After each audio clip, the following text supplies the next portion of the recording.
Welcome to Be Truly Heard with me, coach and voice expert Anne Leatherland. If you're a woman in business looking to speak with authority, warmth and authenticity, this is the podcast for you. We'll explore valuable personal growth strategies alongside vocal skills, so you can overcome confidence barriers and communicate what's inside. Your voice matters. It's time to be truly heard.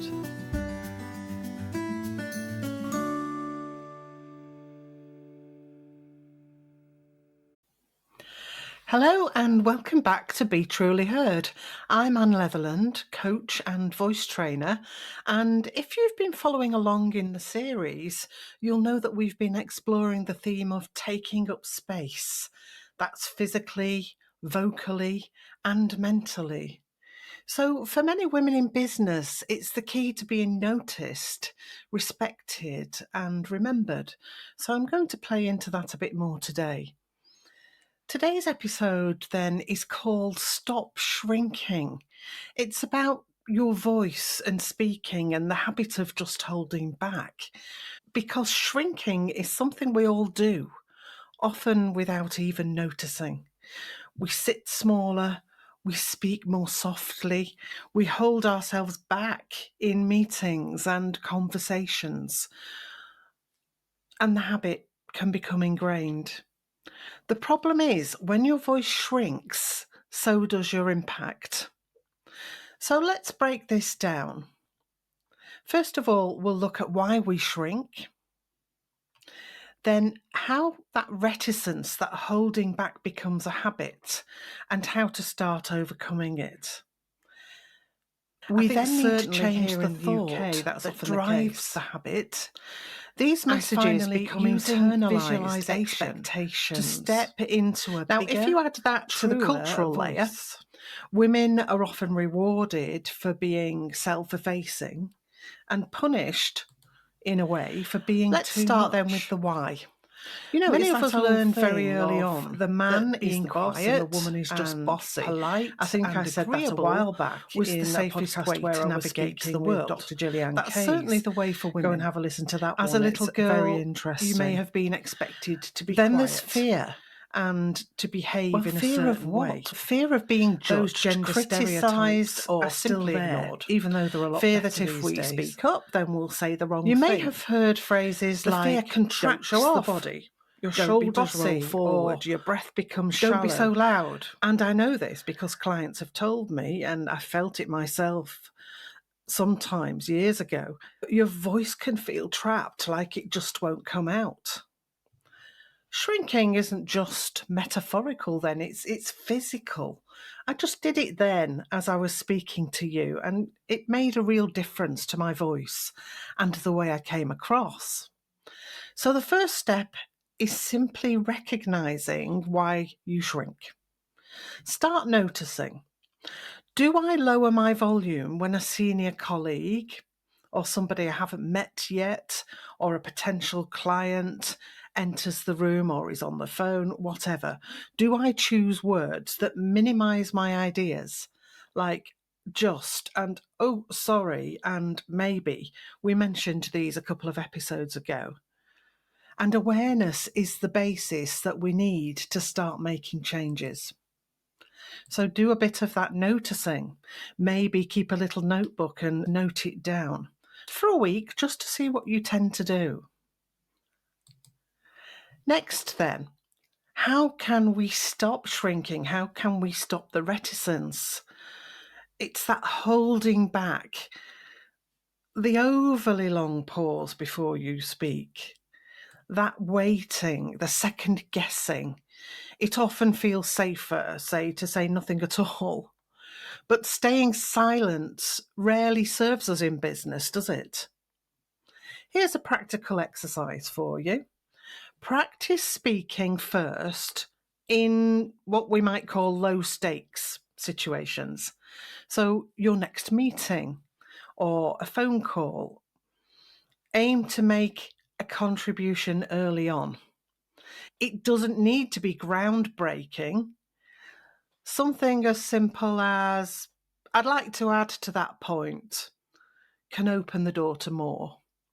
And the more you practice, the less scary it all becomes. Another exercise is physical. Take a moment before speaking to roll your shoulders back, lift your chest just gently, and ground your feet. This tells your body, I'm here, I belong, I have something worth saying, and people are going to listen. And your voice responds to that shift in alignment and energy. We looked at this in detail in the first episode of this series, so again, do go back and have a listen if you missed it. Think of this like training a muscle. Every time you overcome reticence, you strengthen your ability to take up space vocally. Now, the voice follows the mind. If your thoughts are along the lines of, I don't want to get this wrong, I don't like my voice, people won't listen to me, your voice will sound tentative. If your thought is, this might not be good enough, then you'll hold back. So changing the habit means changing the thought. That sounds easy, but it's actually something that takes practice and intent. So let's start by catching the voice in the head, the inner critic. When you hear that negative line, pause and reframe it. Say something else. Replace the thought. Instead of, what if they all think I'm wrong, or what if they all think I'm stupid? Try, my point of view adds value. Instead of, I don't want to sound pushy, try, I'm sharing something important. These reframed thoughts shift how your voice emerges. It's better if you can feel them and internalize them as well, and go over them a number of times so that your whole system can process and take them on board. They add steadiness and warmth. And this isn't about fake positivity. It's about giving yourself permission to bring your voice forward without apology. Over time, your thoughts can shift then from, can I, or even, I don't think I can, to, of course I can. Sometimes things feel a little bit difficult, but that doesn't mean that we can't do them. We have to work through that and accept it. And that's part of building confidence. Finally, then, let's bring in visualization. The brain doesn't always distinguish between what's vividly imagined and what's real. So you can actually retrain your nervous system around speaking. I'm thinking here of one or two examples. I think there was an experiment done with basketball players where one group actually practiced physically and the second group practiced by visualizing. And both groups benefited from the work that they'd done. So I'm not saying don't do your physical practicing, but sometimes what we visualize makes all the difference. Here's a simple exercise anyway that you can do. Before your next meeting, call, or presentation, close your eyes and imagine yourself speaking. How will it go? I want you to visualize yourself standing or sitting in a balanced way.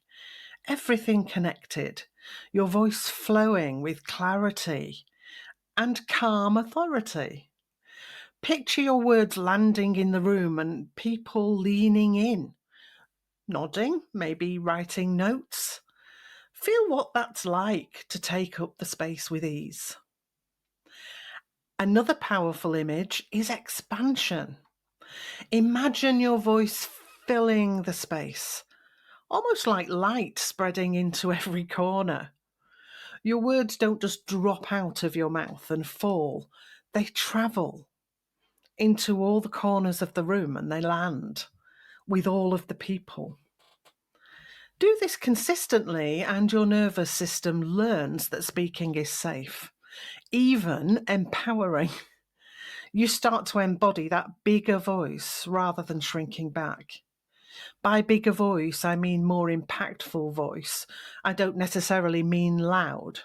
And again, this is something I've spoken about before. If you go back through the other podcasts, you'll find ideas on that. So let's just summarise.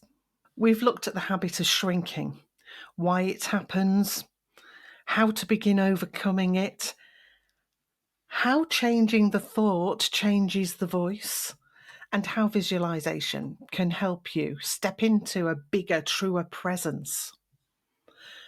Now, remember, your voice is not an optional extra or a luxury. It's central to your business, your leadership, and your ability to be heard. I've said it before, people barely notice their voice until it somehow goes away. But this is the reason for awareness. Shrinking may once have felt safe, but it no longer serves you.